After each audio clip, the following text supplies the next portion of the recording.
ഒരു 2ാം ക്ലാസ്സുകാരന്റെ പാഠപുസ്തകത്തിൽ ഇതുപോലെ ഫെയർ അഗ്ലി എന്ന് വേർതിരിച്ച് കാണിച്ച് ഒരു 6 വയസ്സുകാരന്റെ മനസ്സിൽ അവനെ പറഞ്ഞു പഠിപ്പിക്കുന്ന നിറത്തിന്റെ രാഷ്ട്രീയം, the politics of discrimination, the politics of hate, പച്ചയായ ജാതിയുടെ രാഷ്ട്രീയം. 4 പേരെ ഉടുവസ്ത്രമഴിച്ച് തെരുവിൽ തല്ലുന്നു. അതങ്ങ് ബീഹാറിലല്ലേ?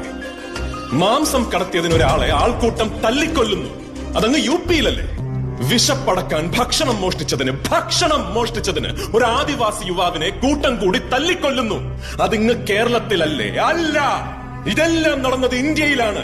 ഇന്ത്യയിൽ ഒരു പട്ടിയെ കൊന്നാൽ ചോദിക്കാൻ മനുഷ്യരുള്ള ഈ രാജ്യത്ത് ഒരു മനുഷ്യനെ കൊന്നാൽ ചോദിക്കാൻ ഒരു പട്ടിയും വരില്ല എന്ന വിശ്വാസം എവിടെ നിന്ന് വന്നു? ചോദ്യം ചോദിക്കുന്നവരെ നിശബ്ദരാക്കുന്ന രാഷ്ട്രീയം, വിരൽ ചൂണ്ടുന്നവരെ വിലങ്ങണിയിക്കുന്ന രാഷ്ട്രീയം. പക്ഷെ എത്ര നിശബ്ദരാക്കിയാലും ഏത് തുറങ്കിലടച്ചാലും ചോദ്യം ചോദിക്കുക തന്നെ ചെയ്യും. ഉത്തരം തന്നേ പറ്റൂ. കാരണം ഈ രാജ്യം ഒരുത്തന്റെയും തന്തയുടെ വകയല്ല.